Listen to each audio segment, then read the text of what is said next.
I'm delighted to be joined today by Ron Morrow, the Executive Director of Supervision at the Bank of Canada. Ron, thank you for being here with us today. Just a little bit of context around our discussion today.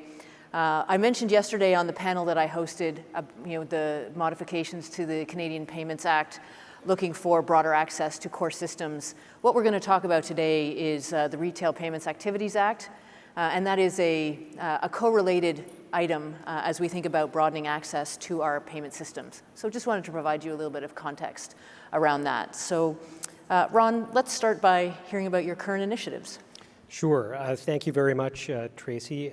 Thanks for the invitation. A pleasure to be here. Bonjour tout le monde. C'est vraiment un plaisir d'être ici avec vous. Before we get started, I think what I'd like to do is maybe set the stage a little bit. I'm eager to get to your questions.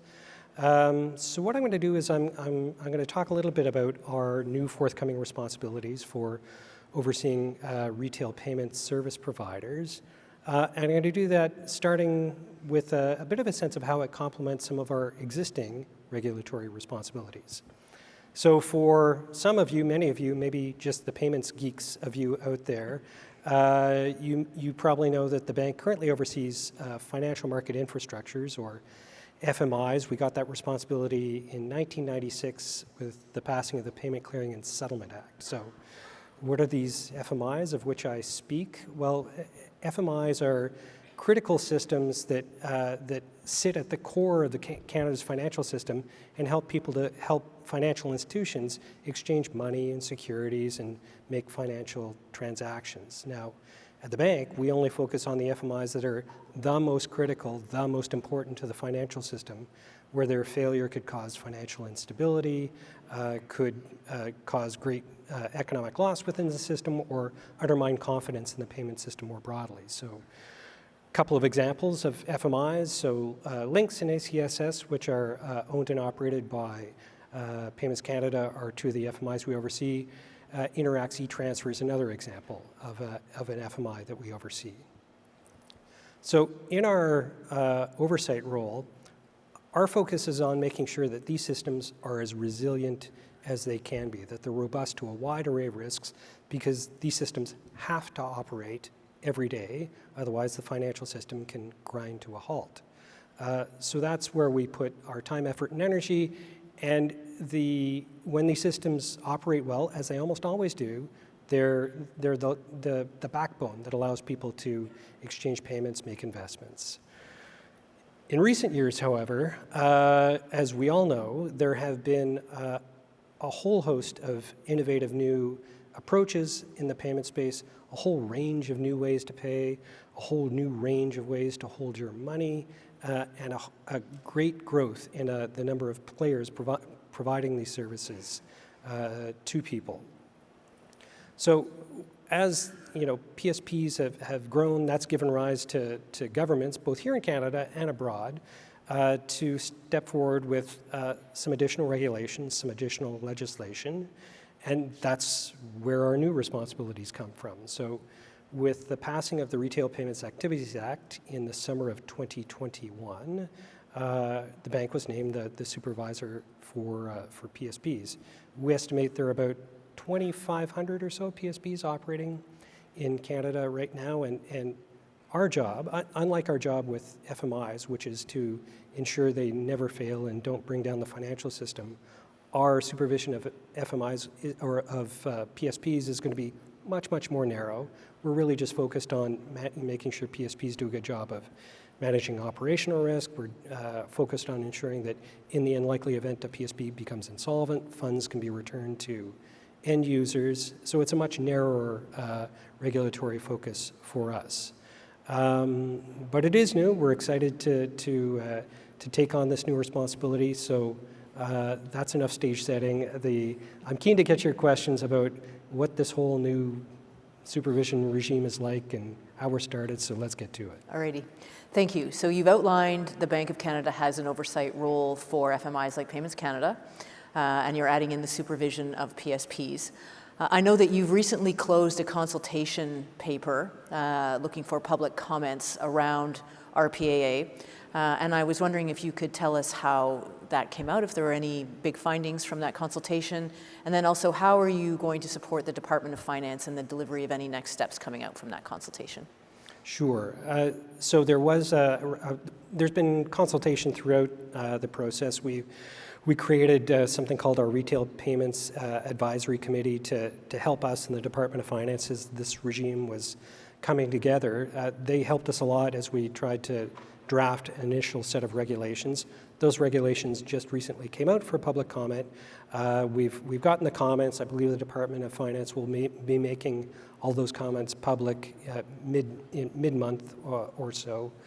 And so what did we hear? So we heard a number of things. I think if there's an overarching theme to the comments we received, it was around the burden associated with the regime. A lot of concern from payment service providers that what we're requiring in terms of reporting requirements or other aspects of what they'd have to do to demonstrate they were doing a good job of managing operational risk was a lot of work and a lot of burden for PSPs. So we've heard that, and I know the teams at the bank and at the Department of Finance are going through the comments and keeping that top of mind, thinking about how we can strike the right balance. If you're holding or moving people's money, there is actually a minimum standard you do need to meet and should need to meet, but we want to make sure that we're not an impediment to innovation and new PSPs coming in. So we'll be focusing a lot of our energy on doing that, providing our advice to the Department of Finance, and then they'll finalize the regulations. Thank you. Two questions following that. One relates to market conduct. This is a topic that comes up quite frequently, and the Bank of Canada, even on your website, you've been quite clear that market conduct is out of scope for Phase 1. But I was wondering if you could share with us, did you hear any feedback on market conduct, and what are the plans going forward to cover that? Sure. Well, maybe I'll take a short step back and talk a little bit about the work the Department of Finance has been leading in the area of payments. So there are a couple of pillars. So one of them is to develop a oversight of payment service providers. So we've been given that responsibility for operational risk and end-user fund safeguarding. They will be. They've said they're still focused on. Once this is done, going forward and thinking about market conduct and so issues like pricing and competitiveness within the space. So they'll focus on that. So that's one pillar.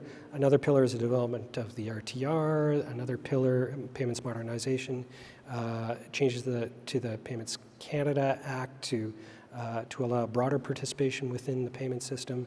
So all of those remain priorities for the government.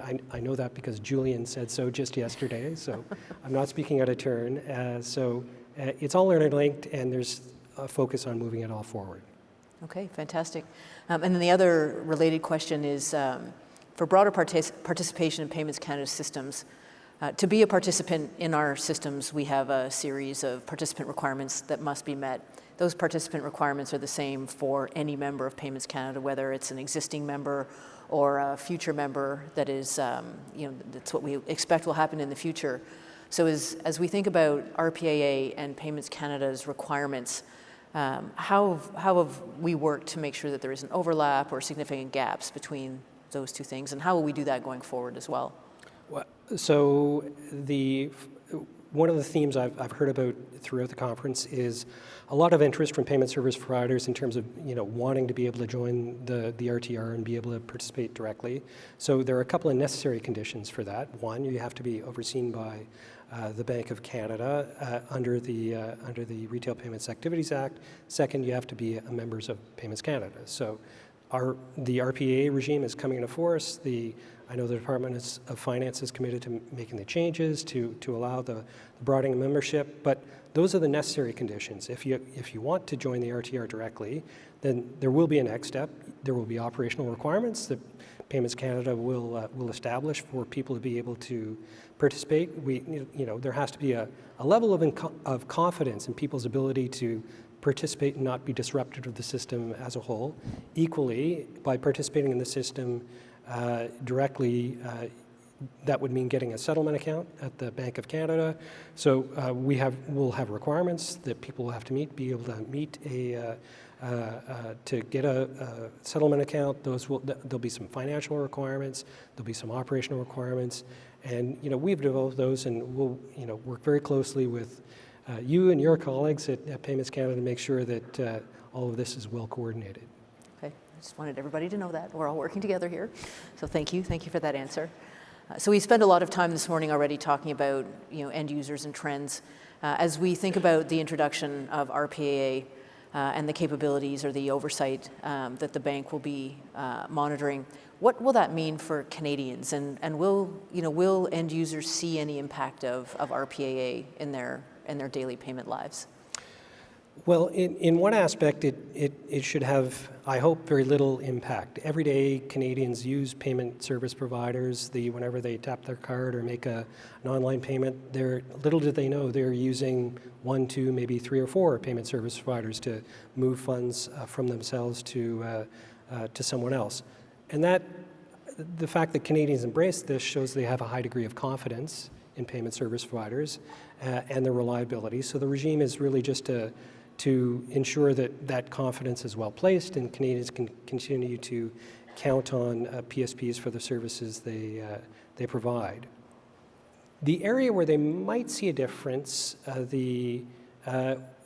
moves more into the future as the regime comes into place, as the RTR comes online, as PSPs are able to directly participate in the RTR. I think that opens up a lot of opportunity for innovation within the payment space, new services and capabilities being offered to Canadians. So I think that's where they'll probably see and feel it most. Excellent. Thinking about the registration capability that's being introduced in Canada, is this similar to something that exists anywhere else, or is this a sort of a unique solution that we've devised here in Canada to provide the kind of oversight that's going to strengthen our overall payments ecosystem? Well, we're not the first jurisdiction to start thinking about how best to regulate payment service providers. Europe, the UK, Singapore are all good examples of other jurisdictions that have moved on this ahead of us. So we've looked closely and spoken with those regulators, tried to understand what they did, the choices they made, and in cases where there were comparable issues, reporting critical incidents to the regulator. We looked at what other jurisdictions had in place, looked reasonable to us, so we just imported that language into our regime. We didn't want to be different or have a made in Canada regime where we didn't have to, where global standards are already out there, and us adopting them just makes things easier for PSPs to be able to comply with regulations globally. That said, there may be 1 or 2 differences. We have to make sure that this is a fit and proper regime for Canada, but wherever possible, we look to align with our colleagues internationally. Excellent. And will there be an annual registration process? What's the cadence by which PSPs who register with the bank will need to refresh their information to ensure that we have currency? Maybe before I get to that, I'll just talk about the timeline more broadly. Yes, please do. So right now, as I outlined, the Department of Finance and with our advice is looking to finalize the regulations. They're working hard on that. Our working assumption is that we can have the regulations finalized this fall. We'll see. It depends on a few factors, but that's our current working assumption. We'll then come out with guidance for PSPs. So this guidance is going to have 2 pillars to it. One of it's going to be what we're calling supervisory policy, which are things like information that we think is going to be very important for PSPs, but where we're not really, opening up a big debate or discussion. Here's our approach to enforcement. Here's our framework for calculating monetary penalties if, that we're taking an enforcement decision. So not an area where we're looking for a lot of consultation. There are going to be other areas, which I'll call guidelines to PSPs, which are, here are the things we're going to expect of you to demonstrate your compliance with op risk with safeguarding end user funds. Here's the annual reporting you're going to have to do to us. This is the form it's going to take. And that's where we're going to be very open to getting feedback from PSPs and seeking comments and probably iterating a little bit on all of that. So the guidelines, I would hope are done mid-24. We then start moving into the registration period for PSPs. So there'll be a window where PSPs will have to register. I believe it's a 15-day window. Will then take 10 months or so to process those 2,500 applications, and that means the regime goes live probably early in the second half, or the mid to second half of 2025. So what a PSP is going to have to do annually? Well, there's going to be an annual fee. It's a cost recovery regime, just as OSFI is a cost recovery regime with banks. It'll be the same thing here with PSPs, and there'll be annual information they'll have to submit through the supervisory application on things like update your payment volumes and values and things of that nature. Okay, and just to confirm I've understood this correctly, you'll be open, there'll be a call, come register. Then there's a period where the Bank of Canada will process all of the registrations. So it's not like first in, first out kind of thing. You'll just hold all those registrations and then doors open. Exactly. Okay. It also gives us time to go through our list, because we have a list, and follow up with people who we really think probably should have registered with us, Gotcha. but did not. So we'll be able to do that as well. Excellent. Okay.